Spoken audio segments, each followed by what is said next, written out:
The second session of this state legislature has started, and things already seem to be a little shaky between Democrats and Republicans. News Center Maine's Christian Harsa is at the State House with more on this first day of the session. Christian?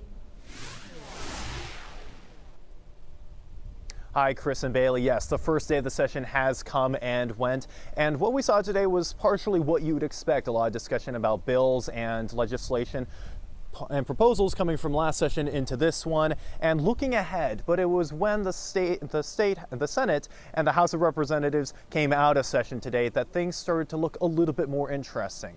Both Democrats and Republicans held press conferences today, and rather than coordinating them and making sure they didn't fall at the same time, they did come at the same time. And both Democrats and the two parties focus on different topics, mainly affordability and fraud. Democrats focus mainly on affordability, while the Republicans focus mainly on fraud. Now, the Democrats made fraud their sole affordability their sole focus, while Republicans largely focused on the fraud bit, but prefaced that affordability comes with tax relief.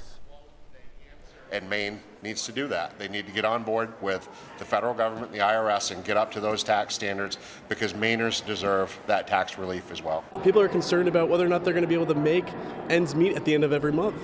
And that's the issue that we have to focus on. I think it should be an issue that everyone in this building is focused on.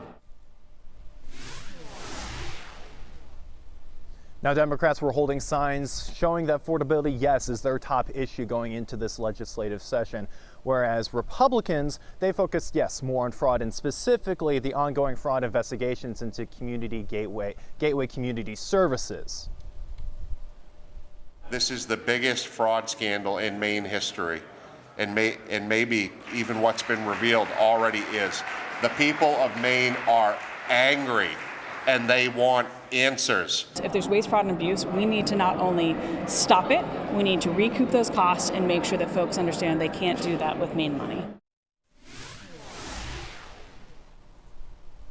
Now, Republicans are skeptical that Democrats here in the legislature or those in the governor's office will look into these investigations any further. And so it's going to be up to the Democrats to prove the Republicans wrong. And we'll have to wait and see if that happens.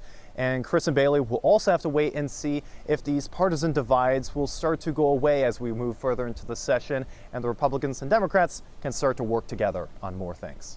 Christian Harsa on day one of the legislative session live at the State House tonight. Thanks so much.